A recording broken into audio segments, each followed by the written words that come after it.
Hola, ¿qué tal?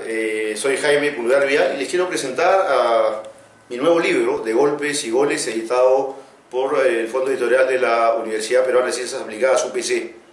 De Golpes y Goles. Fíjense que a veces googleo esto y me aparece que es una frase que se usa mucho en España, que hace referencia a cómo se anotan los goles a veces en España, o sea, el jugador que golpea y que luego vaya a nota, ¿no es cierto? Lo cual no sería lícito. Pero en el caso del título de mi libro tiene evidentemente un sentido diferente. Hace referencia a los presidentes de la República Peruana entre el año 1911 al 39 y que llegaron a ser presidentes justamente mediante un golpe de Estado, ¿no es cierto? De ahí el nombre de golpes.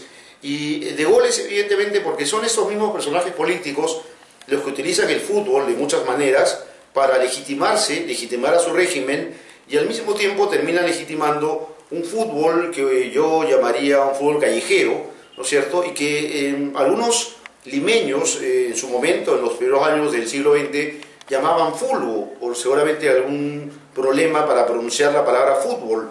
Y de ahí queda este deporte como fulbo y su hermano menor o su hijo, el fulbito. ¿Qué digo en el libro fundamentalmente? Que los primeros gobiernos de Perú en el siglo XX lo que intentan es establecer la educación física como parte de la educación de los niños y jóvenes del Perú. Esta es una política que existía en los países europeos, era algo natural, ¿no es cierto? Era generar modernidad en el individuo, en este caso en el individuo peruano. Poco a poco, sin embargo, se van dando cuenta que es mucho más fácil, porque se dan cuenta además que la gente en las calles juega fútbol, mucho más fácil es legitimar esta práctica que originalmente no es que lo hubieran aceptado, porque este fútbol que se juega en la calle no es un fútbol que lo practiquen con mucha disciplina, ¿no es cierto? Es todo lo contrario, a veces es un fútbol lúdico, es un fútbol festivo, es un fútbol carnavalesco. Pero se dan cuenta que a la gente le gusta este estilo de juego, que la gente se reúne en el estadio, ¿no es cierto? Y de esa manera es que los presidentes de turno empiezan a construir estadios.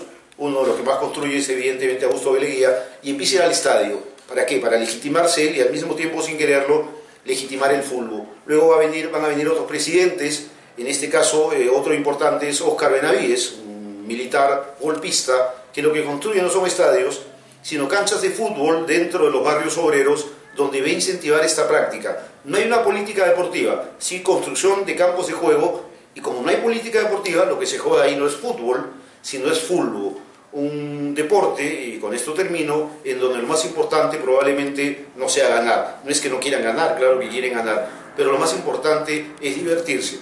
Así que espero que ustedes también se diviertan leyendo De Golpes y Goles. Gracias. Bueno, Jaime, esta es, digamos, una nueva fase de tu tesis, ¿no? De tu tesis universitaria. Esta es mi tesis de maestría, efectivamente, hecha para la Universidad Católica, ¿no es cierto?, una maestría de Historia. Siempre quise hacer algo vinculado a la Guerra del Pacífico, pero por alguna circunstancia que cuento aquí, finalmente más me llevó, mis investigaciones me llevaron al mundo del fútbol, porque además de historiador soy periodista deportivo. Entonces, mi primera tesis de licenciatura fue sobre el clásico, el origen del clásico, y hice la de maestría, en donde empiezo a investigar cómo se empiezan a integrar a la selección, además sin género e identidad. Lo primero están los blancos, evidentemente, ¿no es cierto?, que se sienten muy ingleses. Luego llegarán los mestizos, Telmo Carbajo la estrella, Lolo Fernández también. Luego llegarán los afroperuanos, con Alejandro Villanueva, que quedó acá, y José María Lavalle.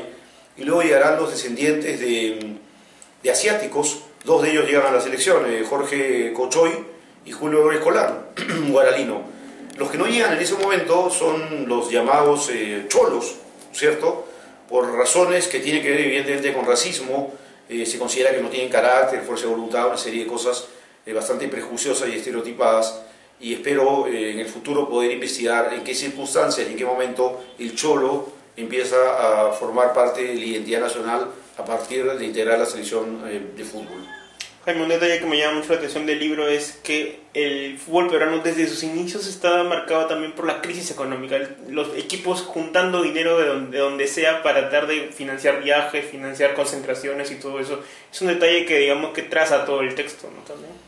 Sí, además, en ese sentido, efectivamente, son equipos que se han formado a partir de la unión de 11 amigos, ¿no es cierto? Entonces, no son instituciones, a diferencia de lo que pasa en Argentina, que rápidamente el fútbol se hace profesional por diversas circunstancias. En Argentina, en Buenos Aires hay barrio, aquí no, creo yo, porque para mí el barrio es una discusión que sostengo, no solamente la existencia de un espacio creado por personas, sino además necesita del espacio físico, y en la ciudad de Lima no hay parques, no hay canchas, como si las hay en Buenos Aires. Y entonces, el fútbol es formado por 11 amigos, que tratan de llegar a primera división, y si lo logran, en general no tienen dinero, no tratan de conseguirlo.